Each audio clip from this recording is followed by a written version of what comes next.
Inicialmente, eu queria lhes explicar a repercussão na saúde das populações do Rio Negro de um fenômeno social ambiental.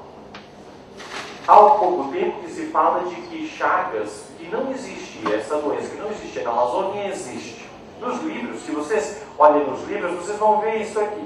Vocês vão ver umas imagens nas quais sempre se fala de uma área e diz aqui não tem Chagas no Rio Negro, né?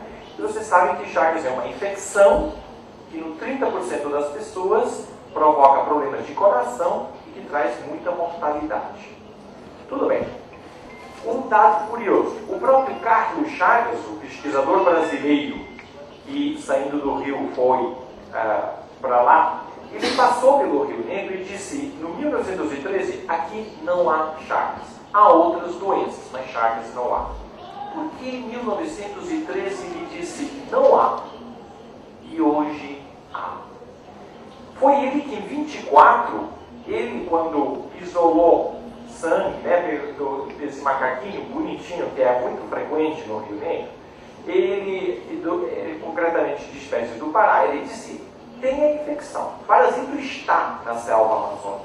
Esse micróbio que causa a infecção, ele existe. Mas parecia que não tinha infecção. Passaram-se muitos anos, e no ano 69, uma pessoa, uma equipe do chão, disse, olha, esse micróbio foi também achado em pessoas. Mas ninguém falava de doença. Na década, vamos dizer, 70, entre 75 e 80, foi feito um grande estudo no Brasil e aconteceu uma coisa esquisita. Onde se dizia que não havia infecção na Amazônia, saíam umas prevalências, uma quantidade de infecção extraordinariamente alta. Uma coisa esquisita estava acontecendo aí. E começaram-se a identificar todos os barbeiros que existiam na Amazônia e que podiam passar a infecção. E há um em especial, esse chamado Ronius Bretesi, que foi identificado nessa região do Rio Negro.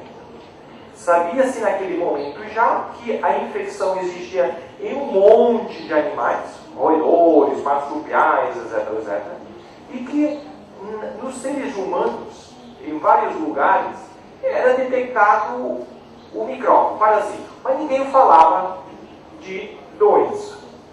Depois, finalmente, em Belém, começaram a falar de que nas fezes do barbeiro podia contaminar comida e que, portanto, se que havia casos agudos, como o que houve em Santa Catarina, ou havia casos agudos de transmissão.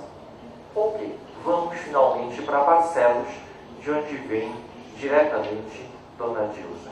Aqui é onde se instalou a Fiocruz e, com a ajuda de uma equipe, incluindo Sidney Pérez, para todo o tema de população, a gente tentou ver o que acontecia nessa população. O primeiro estudo importante, em 86, diz, gente, existe sim a infecção no ser humano e eu acho, diz o pesquisador Antônio Carlos Silveira, que isso está relacionado com o fato de cortar a piaçaba. Uma pesquisadora, Margarita, foi lá e começou a trabalhar com hepatite e o povo dizia, sabe que tem um barbeiro aqui que de noite nos ferra, quando a gente está no piaçabal, não nos deixa dormir e chupa nosso sangue? Aí começou um estudo nessa área, Barcelos, Santa Isabel, São Gabriel. Santa Isabel é o lugar onde nasceu Dilsa, depois foi para Barcelos. Mas é nessa região toda, que faz parte da Amazônia, que estava acontecendo alguma coisa esquisita. O departamento, a Fiocruz, se instala lá e começa a primeira tarefa. Ver se havia ou não o bichinho, o vetor, o inseto que estava transmitindo. Não se chamava barbeiro. Eles nos ensinaram que se chamava piolho da piaçaba.